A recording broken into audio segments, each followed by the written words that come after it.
a nossa roda de conversa em referência ao Dia do Orgulho LGBTQI+, que visa a atuação do profissional de psicologia que atuam nas políticas públicas, os aspectos acadêmicos e de direitos LGBTQI+. Essa noite a gente tem 2 palestrantes, o Ângelo Brandelli, que é psicólogo, professor de pós-graduação na PUC do Rio Grande do Sul, coordenador do grupo de pesquisa Preconceito, Vulnerabilidade e Processos Psicossociais. Ele também é pesquisador, associado do Programa de Identidade de Gênero do Hospital de Clínicas de Porto Alegre. A nossa querida Liros Keio, é assim? Liros Keio Fonseca Ávila, ativista, assistente social, voluntária na ADE, que é a Associação em Defesa dos Direitos Humanos desde 2010. É uma instituição altamente reconhecida aqui em Florianópolis. Ela atua desde 2010 acolhendo LGBTIs, vítimas de violência, oferecendo tratamento psicológico, social e jurídico de forma totalmente gratuita. Bem-vindos, vamos ter uma roda de conversa bastante agradável. Ao final vamos abrir então para as conversas, para os debates, perguntas. A gente vai iniciar a nossa fala com o Ângelo, 15 a 20 minutos, depois a Liros, e depois a gente abre a nossa roda de conversa com a participação. Já podem ir inserindo perguntas, sugestões, questionamentos no chat, e ao final a gente vai remetendo para os 2, ou individualmente, né, ou para a Liros, ou para o Ângelo, individualmente as perguntas conforme vocês forem encaminhando. Uma ótima roda de conversa para todos nós. Vamos lá. Bem-vindo, Ângelo. A palavra está contigo.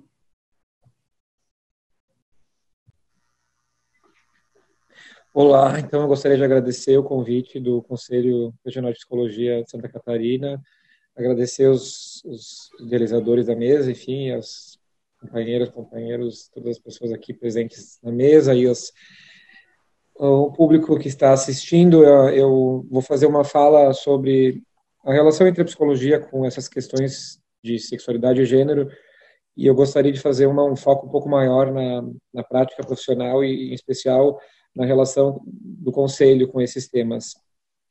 Eu sou, enfim, milito nessa área há algum tempo, e tanto no ponto de vista da política pública, quanto mais recentemente do ponto de vista da docência e da pesquisa, e fiz também parte da gestão do Conselho Regional de Psicologia do Rio Grande do Sul, na última gestão, e a minha visão tem sido, a partir das minhas experiências recentes, e sobretudo a interface com o Conselho, um olhar sobre como nós podemos traduzir esses conceitos, essas temáticas, essas lutas, enfim, do movimento LGBT, que tem sido muito discutido do ponto de vista teórico e de garantia de direitos, para o campo da prática profissional.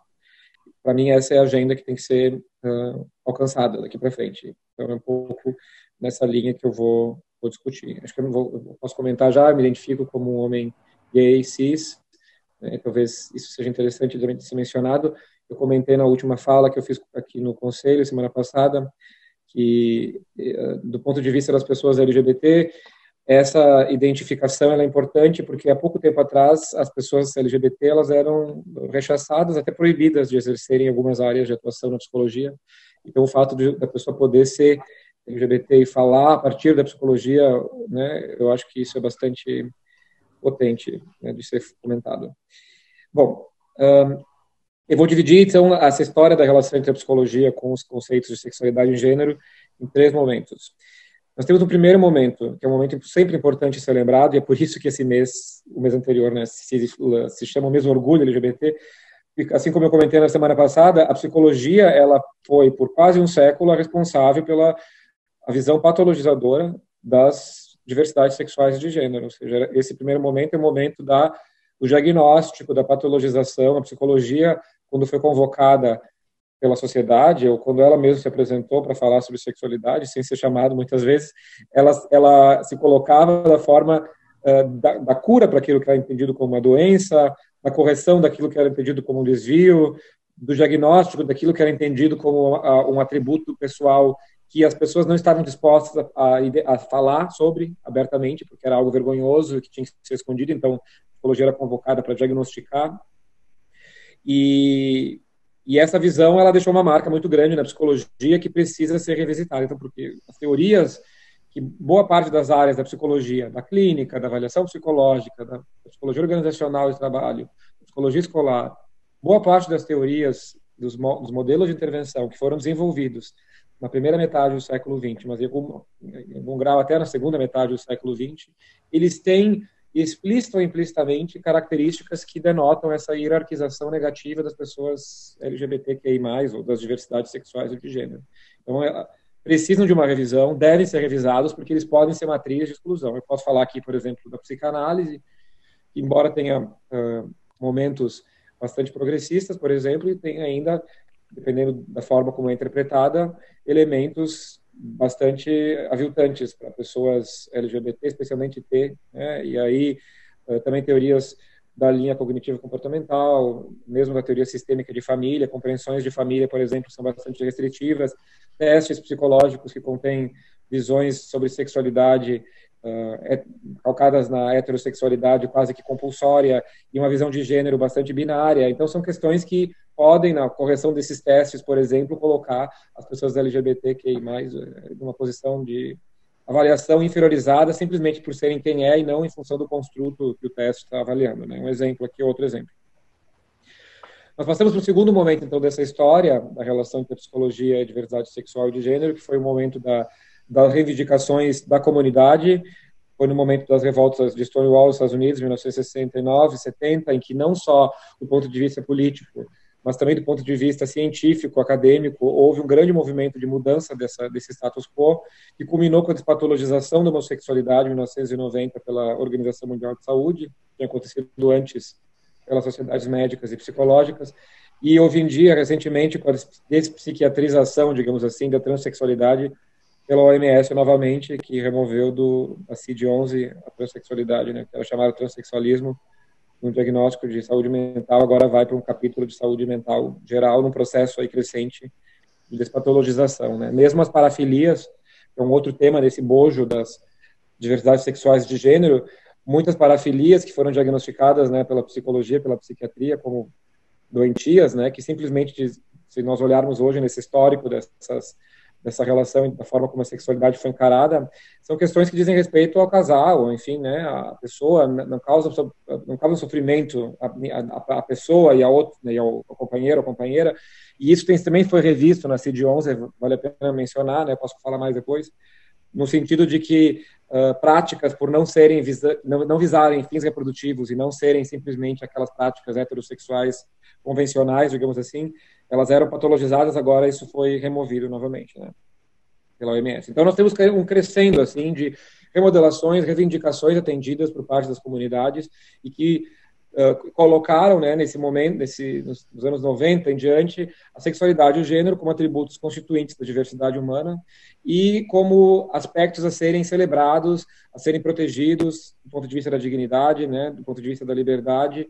E a psicologia tem deixado, então, de ser esse algoz para ser um campo que atua na defesa e da intervenção em prol dessas comunidades, né? E aí acho que um conceito-chave na psicologia é o conceito de preconceito e de discriminação, por extensão, que são os conceitos que nos ajudam a entender o impacto que a violência tem nas pessoas da comunidade LGBTQI+, no sentido que, né, levam a problemas graves de violação de direito e de sofrimento mental. E aí agora eu vou, né, falar, que eu acho que é um pouco o foco da minha fala hoje, que nós estamos, me parece, num terceiro momento, que é o momento da implementação de estratégias específicas para diferentes interseccionalidades, né, diferentes aspectos da diversidade humana. Aqui no foco nosso, sexualidade e gênero. O que é isso? Até pouco tempo atrás, na psicologia brasileira, se entendia que falar de sexualidade e gênero era falar a partir da psicologia social crítica, ou a partir dos direitos humanos, ou a partir da teoria. Então, né, a gente estaria discutindo aqui muito mais os conceitos básicos do que é sexualidade, o que é gênero, enfim, LGBTQ. A gente pode falar sobre isso depois, né, uma roda de conversa, mas aí isso foi avançando agora para um outro momento em que a gente tem que insistir, e aí eu acho que é fundamental que o Conselho seja um dos espaços que se faça isso, insistir na implementação de agendas que olhem para a diversidade sexual e de gênero de uma maneira positiva a partir das especialidades da psicologia. Seja na relação com assistência social, por exemplo, seja na clínica, seja na avaliação psicológica, seja na escola, seja no hospital, seja no trânsito, seja, enfim. E aí é uma convocação para que cada pessoa faça esse trabalho, cada psicólogo, cada psicóloga, e não mais, né, que exista um especialista, uma pessoa que seja simplesmente o porta-voz desse tema a partir do seu olhar, e acho que isso tem que existir, evidentemente, é uma área de trabalho, de atuação e de lutas, enfim, que se deve trabalhar na psicologia enquanto área específica, mas agora já no momento em que todos os profissionais, ou seja, a categoria deve refletir a respeito dessas temáticas. Então, bom, eu sou uma pessoa que trabalha na clínica. Mesmo que eu não seja especializado na temática de sexualidade de gênero, eventualmente as pessoas que eu vou receber podem se apresentar uma problemática nessa direção. Ou um paciente que se identifique quanto trans, travesti, LGBT, não binário, enfim, gay, lésbico, bissexual, ou alguém que tem alguma questão relativa à manifestação de preconceito, de violência, de machismo estrutural, masculinidades tóxicas, que sejam. Então, essas questões elas precisam estar presentes na pessoa que está trabalhando na clínica. Na avaliação psicológica, né? Eu vou escolher um instrumento que vai trabalhar com uma questão de família, por exemplo.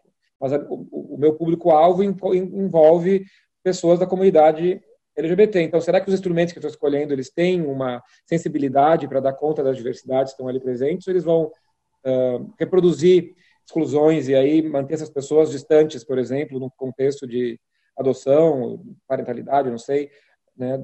Como é que vai ser? Também nas questões com a justiça, como é que vai se dar a relação das pessoas com os sistemas de garantia e proteção, né, no caso de vítimas de violência, ou no caso mesmo de pessoas que vão requerer adoção, ou, enfim. Eu me lembrei agora de uma dissertação de mestrado que eu orientei, do Gabriel, que trabalhou com as sentenças, os acórdãos, na verdade, já era na segunda instância dos desembargadores aqui do Rio Grande do Sul em casos de violência em que a vítima era uma pessoa LG ou B, né, lésbica, gay, bissexual, e a gente percebe ali como existe toda uma hierarquização sutil em relação às pessoas quando elas estão, né, isso, claro, vem diminuindo ao longo do tempo, mas a gente percebe como isso ainda é presente, né, a ideia de que se culpa a vítima, né? Então, o sujeito é um homem gay que sofreu uma situação grave de violência e daqui a pouco a interpretação tende a achar que ele buscou essa vitimização por alguma característica própria sua, enfim. Então, questões da justiça que a psicologia deve intervir, ajudar, né, a compreender esses fenômenos do ponto de vista do melhor interesse das vítimas, sendo que elas têm questões de hierarquização bastante negativa na sociedade ainda hoje. Na escola, evidentemente, no trabalho, me parece que são as fronteiras de atuação nas temáticas LGBT que são as mais fundamentais, me parece, no contexto atual, quando a gente olha para os dados da evasão escolar de pessoas da comunidade e também da dificuldade de empregabilidade de alguns segmentos, especialmente das pessoas que se identificam enquanto trans ou travestis, e aí, claro, se somam outras características, por exemplo, pessoas negras, e aí com questões do ponto de vista socioeconômico, de status socioeconômico mais baixo, isso ainda é mais difícil. Então, de que maneira que a psicologia que trabalha no campo das organizações do trabalho e no campo das escolas está ajudando essas pessoas a, primeiro, permanecer na escola livre de discriminação e bullying, segundo, ajudando que os jovens cresçam para construir uma sociedade livre de discriminação e preconceito, portanto, sejam pessoas que encarem a diversidade de uma maneira positiva, e nos trabalhos, nas empresas, ajudando a inclusão das pessoas LGBT, e ao mesmo tempo a permanência delas, criando um clima de acolhimento à diversidade. Então, como é que está nesse campo? Então, vejam, é um desafio, eu não tenho resposta para isso, eu não trabalho em todas essas áreas, né, mas as especialidades, né, da psicologia precisam agora se debruçar sobre de que maneira as teorias e as técnicas e as práticas precisam ser reformuladas para dar conta dessas temáticas, né, para além da gente simplesmente falar a partir, né, bom, a discriminação existe, eu posso aqui reforçar para vocês na sequência dados de maneira que a violência faz mal, muito mal para as pessoas, eu posso aqui depois reforçar isso para vocês. Agora a gente precisa ver o que a gente faz em relação a isso, o que a gente faz com essas questões que estão dadas, como é que a gente reduz o preconceito na sociedade, reduz a violência, acolhe essas pessoas e cria oportunidades para que elas possam viver uma vida digna. E aí acho que a psicologia é parceira. O Conselho tem uma série de resoluções nesse sentido, a 001 de 99, a 001 de 2018, proíbem terapias de conversão sexual e também colocam regras do ponto de vista do olhar a psicologia tem que ter, que é um olhar afirmativo, e, ao mesmo tempo, uma série de notas técnicas e guias de boas práticas que o Conselho tem apresentado, direcionando a atuação profissional. Agora, cabe, né, a todos nós da categoria, e vocês, conselheiros, né, estão agora ocupando esse lugar, a pensar nas estratégias de implementação dessas agendas. Depois a gente pode conversar um pouco mais. Fico à disposição. Muito obrigado. Muito obrigada, Ângelo. É extremamente interessante como tu consegue fazer um olhar super contextualizado e do compromisso da psicologia em todas as políticas públicas, né, em todas as áreas de atuação, e não um recorte de que há um elemento específico, uma política de atendimento específico, e que pudesse dar conta disso tudo de apenas um recorte, mas do compromisso enquanto categoria, de um olhar em todos os campos de atuação, né? Não é somente na pesquisa, ou de uma forma mais teórica, mas em cada qual área da psicologia, em cada qual área de atuação é possível formas de atuação, é possível transformar a psicologia atendendo, né, os direitos e olhando as pessoas LGBTIQ+, de uma forma ampla e acolhedora, né? Muito obrigada.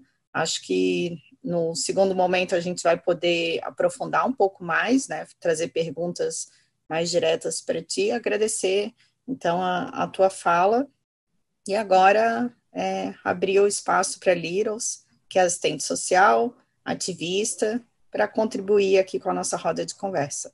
Bem-vinda novamente, Littles. Obrigada, Cláudia. Bom te ver, bom ver a galera que está toda aí, né? Já é meu segundo evento junto com o terceiro evento, né? Com o Conselho Regional de Psicologia. Acho super importante, né, ter esse debate aberto. Bom, primeiro eu acho que é bom a gente contextualizar de onde vem o movimento LGBT, né? O movimento LGBT ele vai surgir lá na época da ditadura. Por que é bacana da gente trazer isso? Porque isso mostra que a gente sempre teve abaixo de fogo, que o movimento ele nunca surgiu numa perspectiva mais apaziguada, vamos usar esse termo assim, né? Então a gente vem de um momento de muito conflito, onde que LGBTs estavam apanhando, sendo presos, mortos, sem motivo algum, sem motivo plausível algum, né? Na verdade, como sempre a mesma justificativa pela família, pelo o Estado, enfim, religião. E daí de lá inicia a construção desses movimentos sociais que começam a se fortalecer na década de 90 enquanto ONGs, né?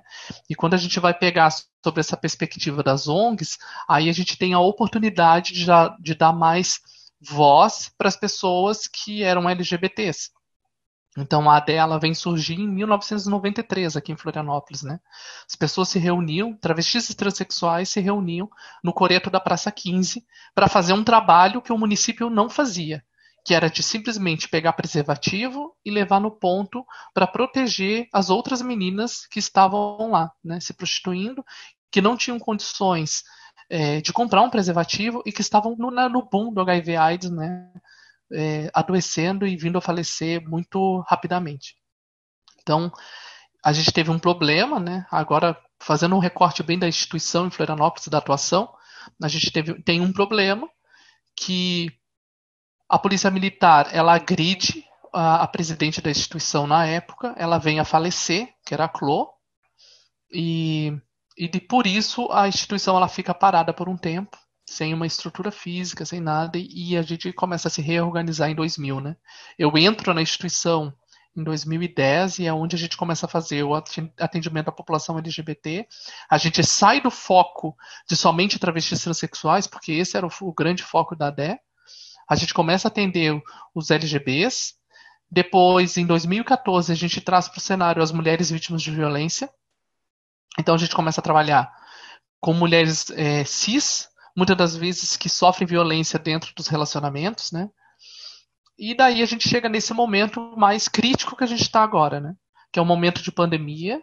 Ano passado, a instituição teve que entregar o espaço físico ao qual ocupava, e a gente sabe que o que fez a nossa saída de lá não foi uma dívida, foi simplesmente uma pressão política, porque não queriam que eu utilizasse da própria instituição para angariar votos, seja para mim ou para outras pessoas, e isso veio chegar para nós, né, de uma maneira bem tensa, porque a gente foi ouvir essas frases de pessoas que estavam dentro do sistema, do lado do município.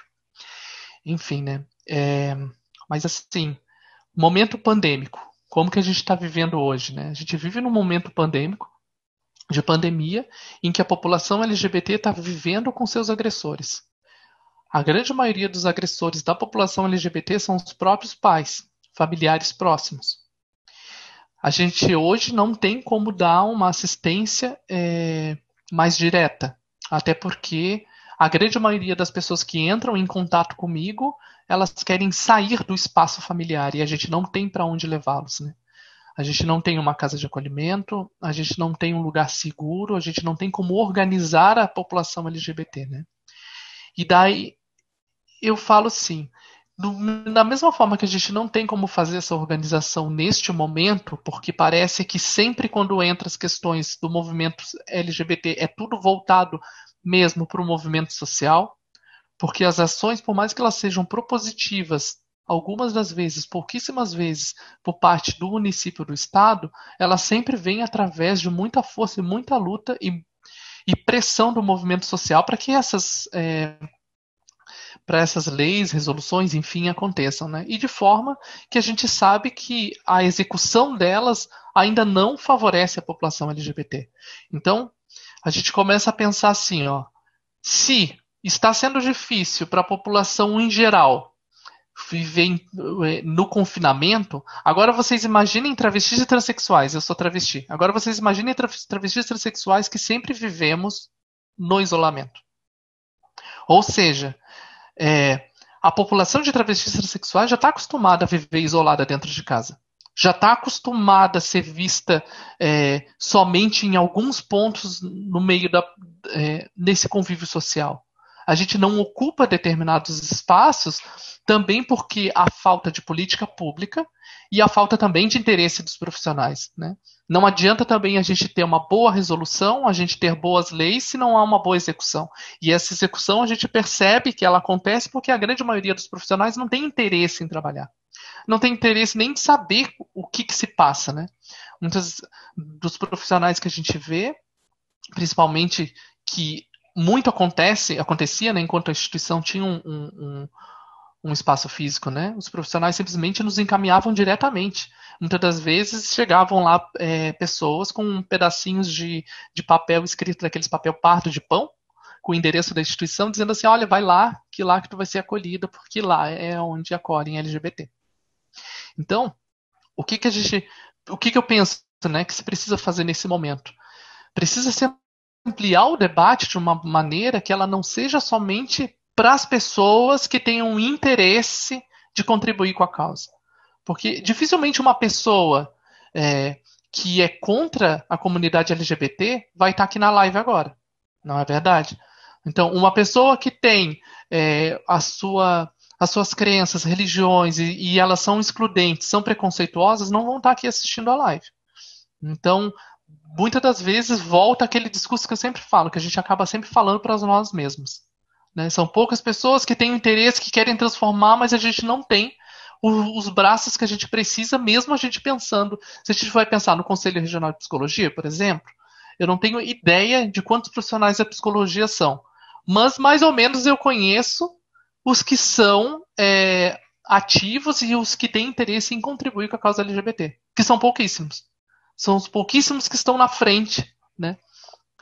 E isso dificulta muito a gente conseguir fazer um trabalho que conseguisse, por exemplo, trazer um olhar para a menina que é travesti, que está lá na esquina essa hora, muitas das vezes pode ser que esteja sem máscara, e que a gente não sabe com quem que ela está saindo, se não é um companheiro nosso, se não é um filho, enfim. Porque a gente também não pode esquecer que as pessoas que sustentam esse ciclo da prostituição são pessoas cis heterossexuais, que têm grana para pagar o programa, que têm grana para pagar o motel, mas elas permanecem lá. né?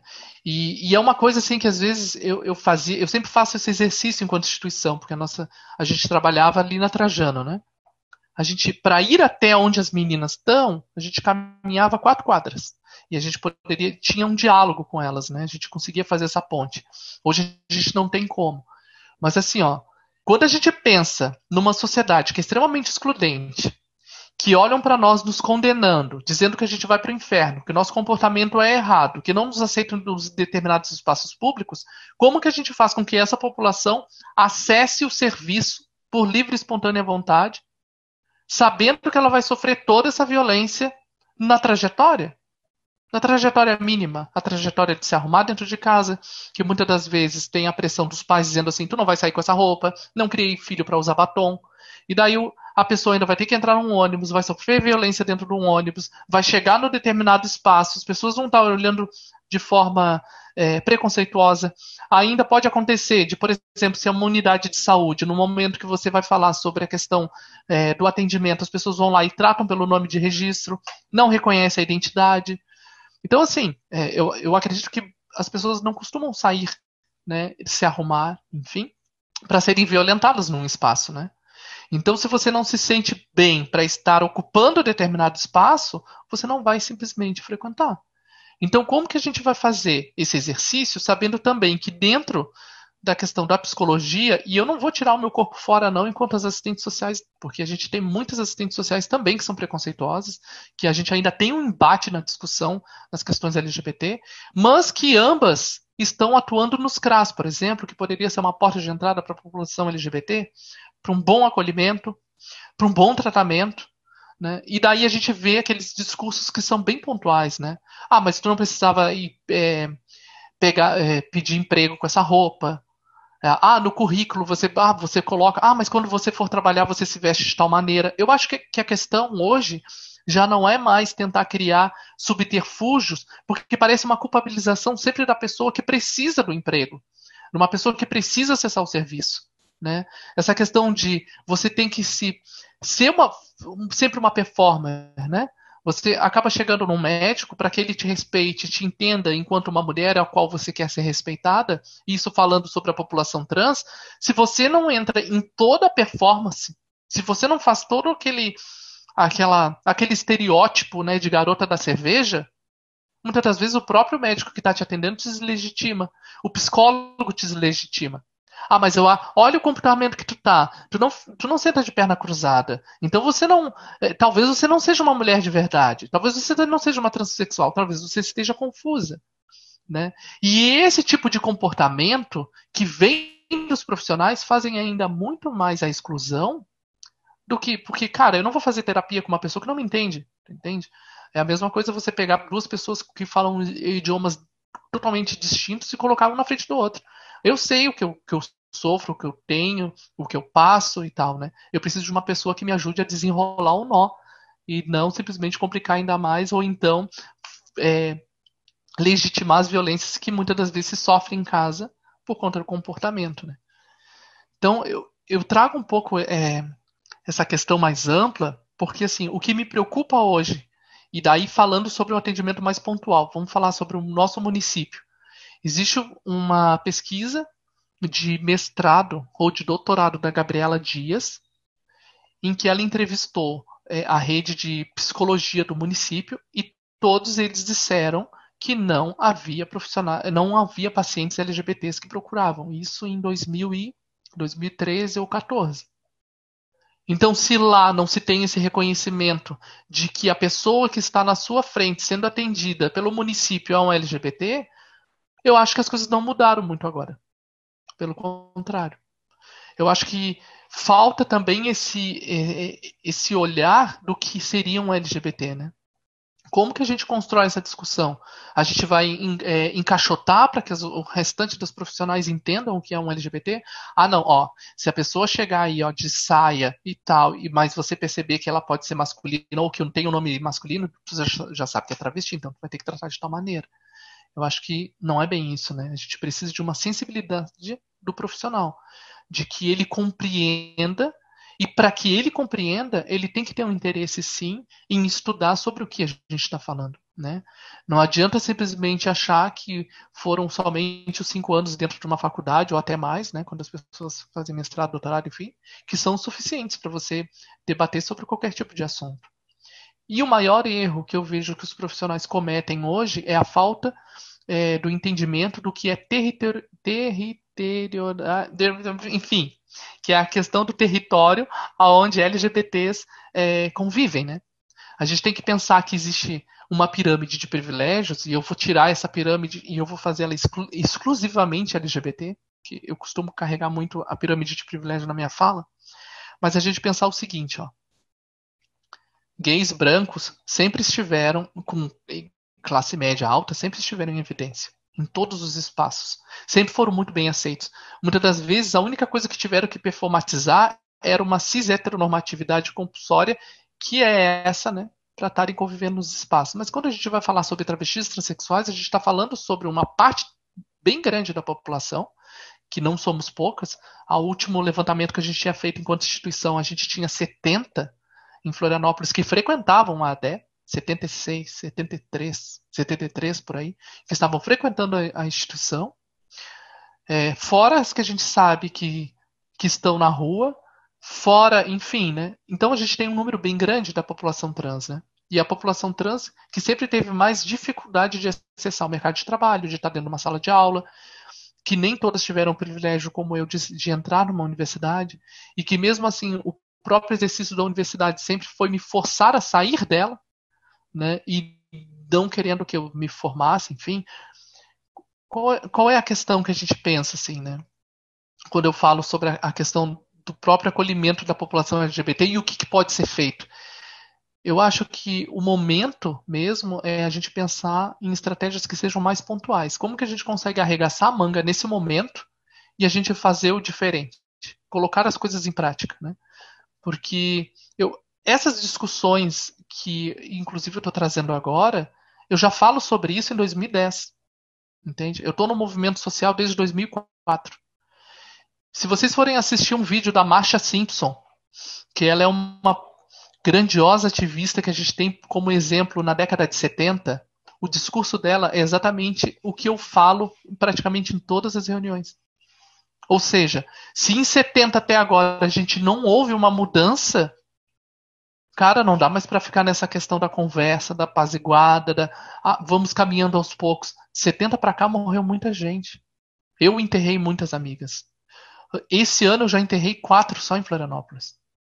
Então a gente está falando de uma população que está sofrendo violência e que agora eu não tenho praticamente forças, porque é isso também que eu sempre trago, né?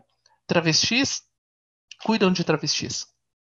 Quando a gente vai pensar na questão de ninguém solta a mão de ninguém, a gente sempre pensa numa linha vertical, melhor, horizontal. A gente não pensa na verticalidade. A gente nunca pensa em dar a mão para a pessoa que está abaixo da gente. A gente só consegue pensar que a gente vai dar a mão que é para nossa irmã, para nossa mãe, para nossa vizinha, que é nossa amiga, a nossa amiga da faculdade. Vamos se apoiar.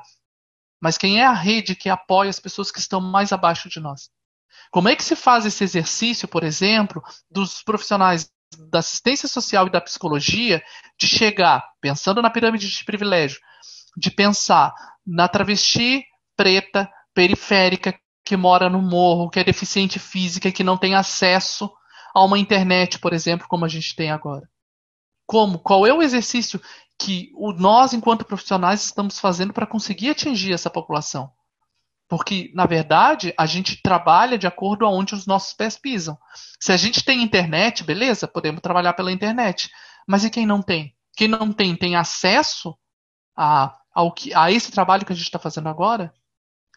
A gente consegue, por exemplo, anunciar em algum lugar, em alguma televisão, sei lá, enfim, os trabalhos, os serviços do município para que a população saiba que existe? Tem gente que chega lá na instituição, por exemplo, e não sabe o que é um CRAS. Que não sabe nem o que procurar. E ainda tem medo de buscar o CRAS. Tem medo do serviço. Tem medo de ser fichado. Tem gente que acha que, muitas das vezes, mesmo eu tendo o trabalho voluntário de pessoas do direito, tinha pessoas que chegavam lá na instituição que achavam que o advogado ia fichar elas. Não, mas eu não quero ser fichada na polícia. A gente não vai ser fichada na polícia, tu vai ter um aconselhamento jurídico, entende? E daí a gente vai pensar sobre uma grande gama da população que sempre foi excluída, que sempre sofreu violências e que vive com medo, inclusive, de sair à rua, né? Que daí não vai frequentar uma faculdade para ficar apanhando. Cara, assim, ó, vou falar por mim, minhas experiências. A pior coisa que tem é tu entrar dentro do banheiro da UFSC e tu vê assim, morte aos travecos. E tu vê aquilo escrito pra ti. Só faltou botar meu nome. Mas você vê isso escrito no banheiro do serviço social. Então, se a gente pensar que daí, quando estoura o boom da perseguição das feministas radicais sobre as travestis transexuais, que nós éramos na época 8, 5 foram severamente perseguidas, e daí você vê que a universidade ficou do lado das agressoras e não da gente, cara, não rola, né? Então, a gente tem que pensar, sim, em como que se cria estratégias para fazer um bom acolhimento da população LGBT, porém, em contrapartida, a gente tem que pensar como que a gente vai fazer essa estratégia que ela não seja excludente, que não seja sempre os mesmos beneficiados. E quando eu falo sempre os mesmos beneficiados, eu vou trazer uma reflexão que muitas pessoas discordam quando eu trago, mas eu penso assim, falando agora, puxando a farinha para o meu saco, enquanto travesti transexual, enquanto população de travestis transexuais. Eu acho que a pessoa que passa fome, a pessoa que não tem onde morar, a pessoa que muitas das vezes está retida dentro de uma casa de uma cafetina, sendo explorada sexualmente, necessita de muito mais a fazer, de direitos, de apoio, de suporte, do que simplesmente uma pessoa que quer casar. Aonde que eu quero entrar com isso? Porque o movimento LGBT lá em 2010, quando ele vai se preocupar nas questões do que deveria se trazer para a pauta LGBT, as primeiras preocupações foram: temos que casar, temos que adotar. Cara, depois que chegou concluído que foram as duas grandes conquistas que o movimento traz para si próprio, ali, ó, travestis transexuais continuam na rua tendo que se prostituir, não se ouve falar em nenhuma questão do movimento social, em como apoiar a população em geral. As pessoas que estão em situação de rua, o movimento social ignora, e é uma coisa que sempre me deixa muito louca, porque a gente sabe que a grande maioria da população LGBT é expulsa de casa muito cedo, e daí a gente tem que pensar sempre estratégia, né? Para onde vai, o que a gente faz, enfim, né? Como que a gente consegue pensar isso? E daí, assim, é realmente sair da zona de conforto. Porque a gente tem muitas coisas dentro de nós que muitas das vezes nos impedem de ter uma atitude que ela seja mais humanitária.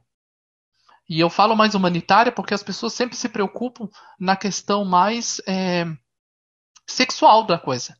Né? E isso é uma coisa que me deixa louca.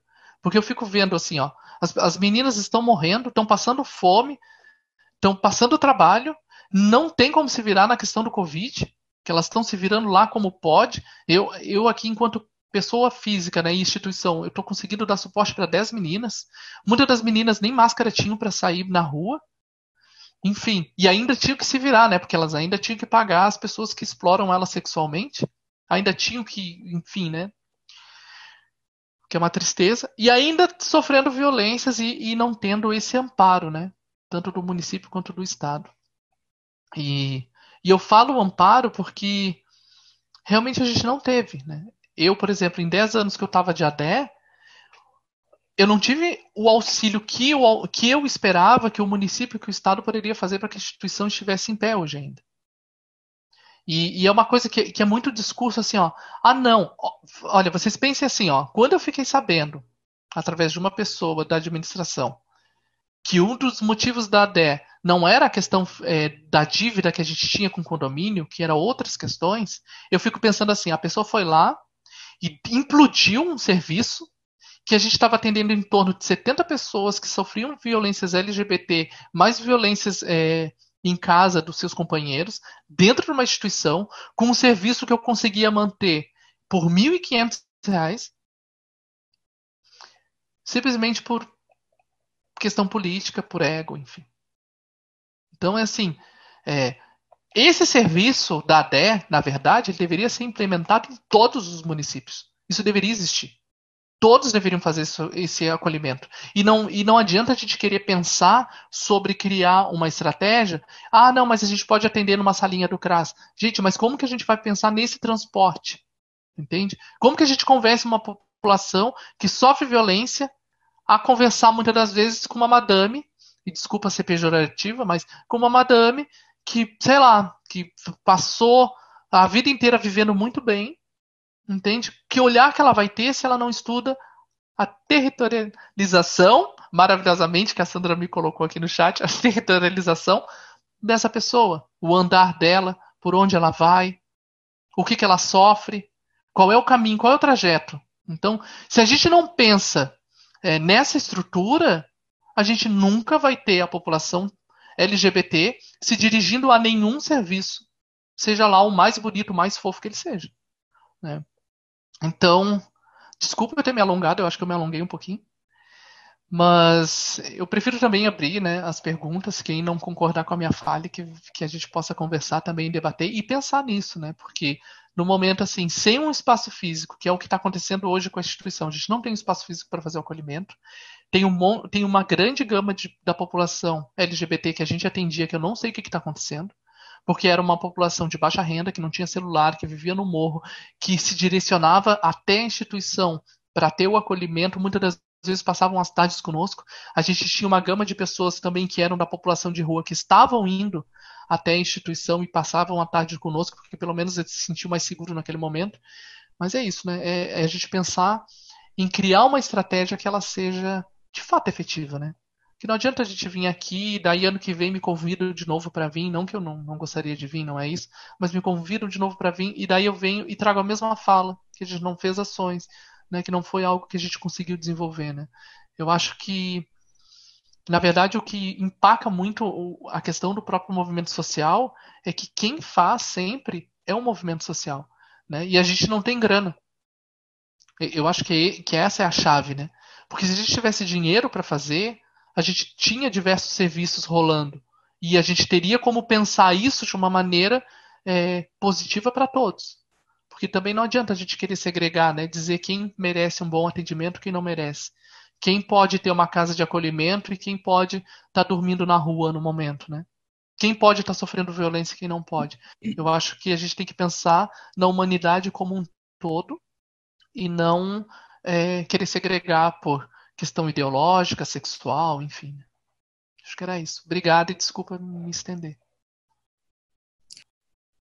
Liros, muito obrigada pela tua fala, assim, muito provocante, desafiadora, né? Nos convida a refletir agora o debate. O Ângelo traz essa questão da transversalidade e nas políticas públicas, a demanda dos atendimentos, né, da postura, da atuação dos profissionais da psicologia. Tu traz esse desafio de o quão é difícil para esse público LGBTQI+, ser atendido, né, e acessar mesmo o serviço pelas dificuldades que estão impostas, a necessidade de ter locais de referência, como a DEL, ou centro de referência em todos os municípios, que por mais que a luta ampla seja de políticas públicas acessíveis para todos, ainda hoje é um desafio, né?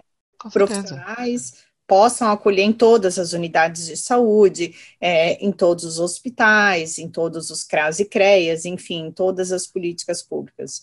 É uma meta, mas atualmente ainda a gente encontra esse desafio. A Sandra trouxe aqui no chat, nesse sentido, né, a partir da fala da Liros, como chegar naqueles que não querem dialogar, aqueles que não participam desse espaço, porque uma das tuas falas ali inicialmente, Liros, foi disso, né, de a gente falar para nós mesmos, e de a gente dialogar com quem tem interesse na pauta, né, e quem tem interesse na discussão, que é o que o movimento social tem feito, acaba dialogando, se unindo com quem tem os mesmos interesses, mas esse desafio de chegar lá naquele profissional, Ângelo, da psicologia, que tem o preconceito, ou que não tem interesse em lidar, né, e aí recebe, por exemplo, na sua unidade, no seu serviço público, uma pessoa LGBTIQ+, e não consegue nem reconhecer que ela é, né? O dado que a Littles trouxe gravíssimo, que não, as pessoas não acessaram. Elas não acessaram ou elas não foram reconhecidas, foram tratadas como invisíveis, né? Uhum. Sim, ou quando uma pessoa assim que demanda, eu não sei lidar com isso, eu já encaminho, não, vai lá na DE, ou vai, tem que lidam com isso, eu não sei lidar, não sei atender, também não quero, né? Então, vamos trazer aqui para essa discussão, queria que o Ângelo trouxesse um pouco aprofundasse um pouco esse desafio para a psicologia, né? Como que a gente alcança, e a Littles também poder falar de uma proposta, né? Já que qual é o desafio aqui para os profissionais da psicologia para o próximo ano? A gente não está repetindo as mesmas falas, né? Que propostas, enquanto categoria, assim, tu como militante vê que a psicologia poderia contribuir? Vou passar para o Ângelo enquanto a Littles vai refletindo, pode ser? E aí, se alguém mais tem alguma contribuição no chat, lembrando que a gente tem mais aí 14 minutos de roda de conversa.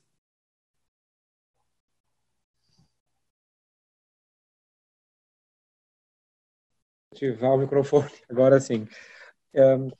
Acho que foram várias questões, né, são colocadas e que nos fazem pensar, assim, eu tenho, por acaso, uma das coisas que eu tenho pesquisado bastante lá no meu grupo de pesquisa é esse acesso das pessoas LGBT aos serviços de saúde e outros serviços, e a gente tem visto o seguinte: primeiro que eu também já trabalhei na gestão em saúde, né, e eu ouvia lá naquele momento que as pessoas falavam, mas não tem, onde é que estão as pessoas LGBT? Elas não chegam nos serviços, onde é que elas estão, enfim, e a gente sabe que elas, primeiro, se elas vão no serviço, muitas vezes o que elas fazem? Elas buscam uma passabilidade para não serem percebidas enquanto LGBT, porque elas têm receio da discriminação, as que conseguem, porque muitas não conseguem, as que não conseguem, daí sim vão ser discriminadas, ou por já terem sido discriminadas em outros espaços, elas evitam acessar, então de fato as pessoas nem vão perceber, nem vão encontrar essas pessoas nos serviços, porque elas não estão acessando com medo da discriminação que elas já sofreram.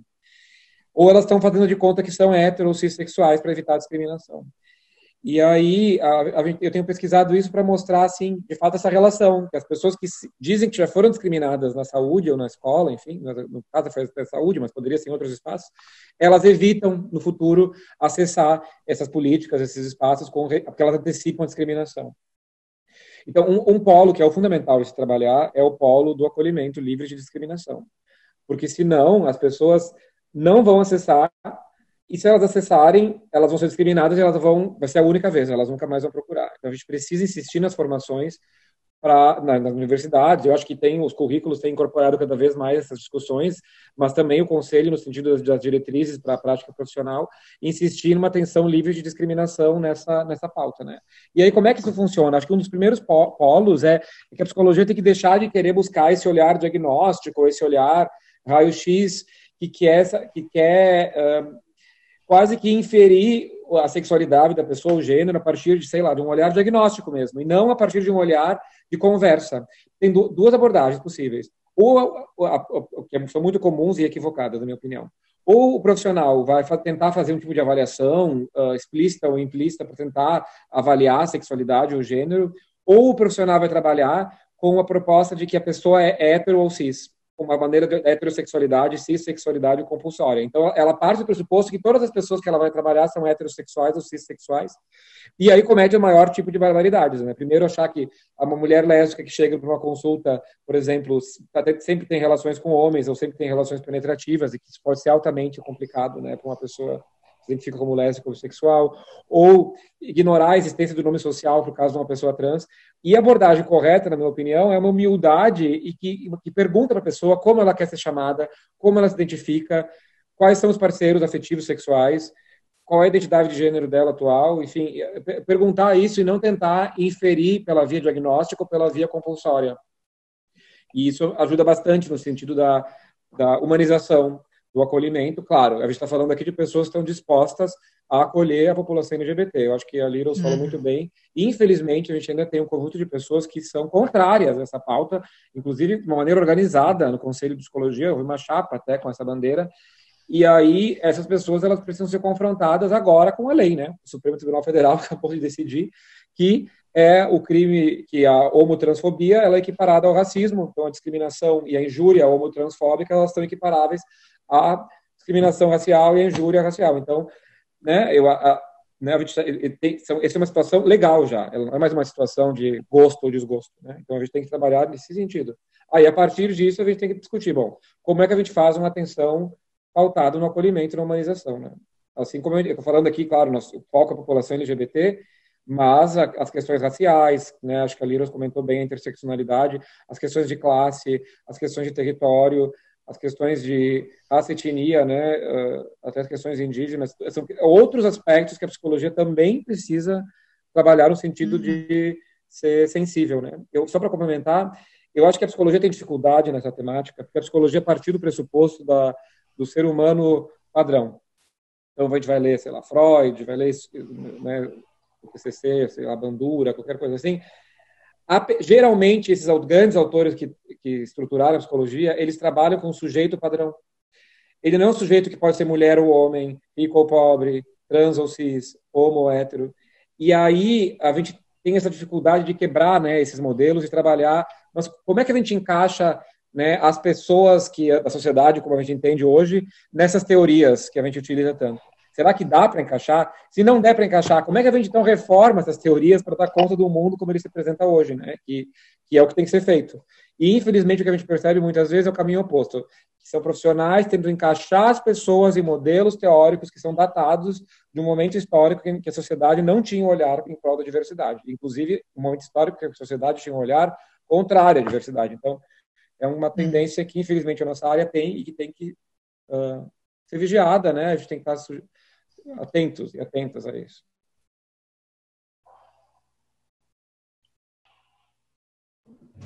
Muito obrigada, Ângelo. Isso aí. Littles. A gente vai caminhando também aí para as considerações, tem mais 8 minutos. Eu vou ser breve, prometo. Então, uma das propostas que eu tenho é como que a gente pensa que... Porque assim, não adianta também a gente pensar em somente... A Sandra trouxe uma boa colocação, né? Se você trata alguém bem, essa pessoa pode levar para sua rede, correto? Mas e essas pessoas que não acessam a rede? Que não conseguem chegar até lá? Daí a gente vai pensar assim, ó, pessoas que estão vivendo sob a exploração sexual, né? Que vivem embaixo do teto de uma cafetina. Elas não procuram serviço. Né? Como que a gente pode fazer com que essas pessoas possam, inclusive, vir a pedir ajuda ou, quem sabe, né, trazer uma demanda para nós? Uma das coisas que a Adé estava fazendo era o seguinte: a gente ia até onde as meninas estavam, a gente conversava com elas, a gente pegava as demandas, ninguém precisava saber, entende? Era uma visita bem comum, assim, né? Pegava as demandas, levava para a Adé, solucionava, dava devolutiva, né? Eu acho que uma equipe que pudesse fazer uma abordagem, né, como uma abordagem de rua, e que ela não fosse explícita, porque também não precisa ir a pessoa com um uniforme lá querendo dizer que eu sou a fulana de tal. Não, né?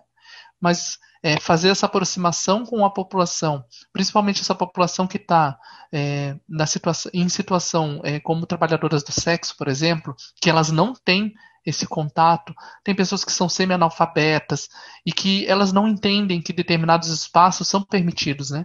Eu acho que só para concluir, vale lembrar que em 2016 eu fiz uma ação enquanto instituição, né? Nós lá da DE, a gente levou um grupo de pessoas para irem ao cinema. Isso tem tudo documentado na internet para vocês verem, assim, ó. Gente, se vocês vissem a briga que foi para eu conseguir levar travestis transexuais pro cinema, tanto pelas pessoas que exploravam sexualmente, tanto pelo cinema, tanto pela população que não queria que nós estivéssemos lá para assistir um filme que, falava da gente, que era a garota dinamarquesa, né? A gente precisou entrar em contato com o Universal Pictures para eles conseguirem aprovar. Só para vocês pensarem assim na dimensão das dificuldades que é de a gente conseguir acessar um espaço público. Agora vocês imaginem o porquê que a gente iria sair do nosso conforto, que não é um conforto, para sair para conhecer um ambiente ou conhecer um serviço, se a gente nem sabe o que vai nos esperar, né? Então, esse trabalho de formiguinha, ele acontece, mas daí ele tem que ser eu ou uma outra pessoa, não falo eu especificamente enquanto pessoa, Liros, enfim, mas tem que ser alguém que vai lá, que pegue pela mão, que leve no serviço, apresente o serviço, Aí a gente começa a transformar essa visão do restante da população, né? Enfim, isso é uma e outra, né? É como divulgar o serviço que também é para a população LGBT. Porque a ADE, quando ela fazia os cafés, os nossos cafés da tarde era feito uma vez por mês para toda a população LGBT que quisesse aparecer, e o café era totalmente gratuito. A pessoa só chegava lá, não tinha que levar nada, era só chegar e comer. Como que a gente fez? No início, eu só fiz a arte do café e lancei. Gente, as meninas não iam. Travestis, transexuais, LGBTs, profissionais do sexo, não iam no café. Ah, não, porque é um café da instituição. Não, mas era para toda a população.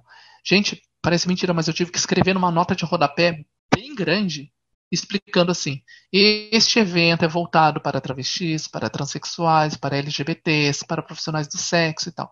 E mesmo com tudo isso escrito, eu ainda tinha que chegar para as pessoas e reforçar.